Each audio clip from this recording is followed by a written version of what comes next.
নমস্কার বন্ধুরা, গোপাল ভাঁড়ের গল্প চ্যানেলে আপনাদের স্বাগত। আমি প্রমীলা চলে এসেছি আপনাদের জন্য গোপাল ভাঁড়ে আজ একটি নতুন গল্প নিয়ে। গল্পটির নাম গোপালের স্ত্রীর কৃতিত্ব। তাহলে চলুন দেরি না করে শুরু করি আজকের গল্প। রাজা কৃষ্ণচন্দ্র সুযোগ পেলেই গোপালকে খোঁচা মেরে একটু আধটু আনন্দ উপভোগে ব্রতী হতেন। তিনি তো ভালোই জানেন খোঁচা না মারলে মৌচাক থেকে মধু বেরোয় না, তবে অধিকাংশ সময়ই মধুর পরিবর্তে মৌমাছির হুলি তার ভাগ্যে জুটত। একদিন রাজসভায় কাজ মিটিয়ে রাজা কৃষ্ণচন্দ্র ভাবলেন গোপালকে নিয়ে একটু আধটু রঙ্গরসিকতা করবেন। তিনি হঠাৎ বলে উঠলেন, গোপাল, একটি বৃষ দহন করে সে দুধ আমাকে এনে দাও। বৃষ দহন? বৃষের দুধ? রাজা কৃষ্ণচন্দ্রের কথা শুনে গোপাল যেন একেবারে আকাশ থেকে পড়ল। সে বহুভাবে রাজাকে বোঝাতে লাগলো বৃষ দুধ দেয় না, অতএব তার বাঞ্ছিত দুধ সংগ্রহ করা একেবারেই অসম্ভব। রাজা কৃষ্ণচন্দ্র তার কোনো কথাই শুনতে নারাজ। তার ওই এক কথা, বৃষের দুধ আমার চাই চাই।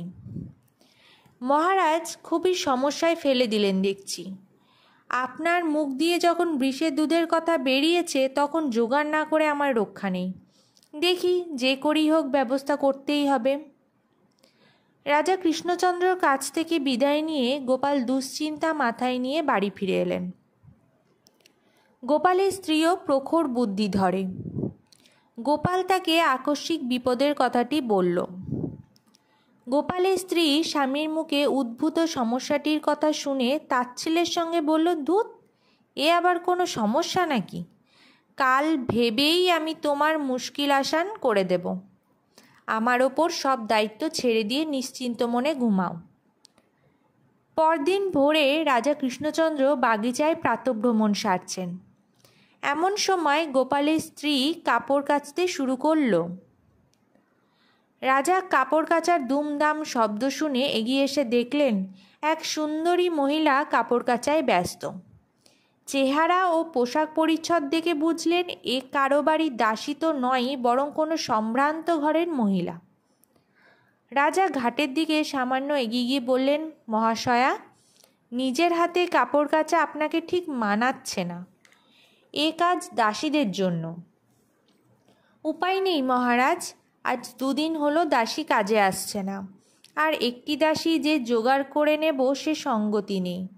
তার ওপর ঘরে আমার স্বামী প্রসব বেদনায় কাতরাচ্ছেন, তাই তো উপায়ন্তর না দেখে। এ কি অসম্ভব কথা বলছেন মহাশয়া? পুরুষ মানুষের প্রসব বেদনা তাও কি কখনো হতে পারে? পুরুষদের সন্তান ধারণের ক্ষমতা নেই।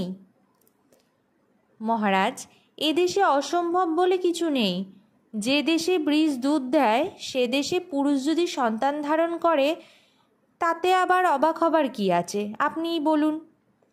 গোপালের স্ত্রীর কথা শুনে রাজা কৃষ্ণচন্দ্র সম্বিত ফিরে পেলেন। তার কাছে তখন ব্যাপারটি পরিষ্কার হয়ে গেল যে এই মহিলাটি গোপালের স্ত্রী।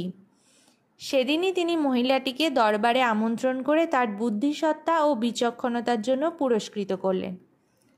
তো বন্ধুরা, এই ছিল আজকে আমাদের গোপাল ভাঁড়ের একটি গল্প, গোপালের স্ত্রীর কৃতিত্ব। গল্পটি যদি আপনাদের ভালো লেগে থাকে অবশ্যই লাইক, শেয়ার, কমেন্ট করবেন এবং চ্যানেলে যদি নতুন হয়ে থাকেন চ্যানেলটিকে সাবস্ক্রাইব করে আমার পাশে থাকবেন। ফিরে আসবো খুব তাড়াতাড়ি নতুন একটি গল্পের সাথে। ধন্যবাদ।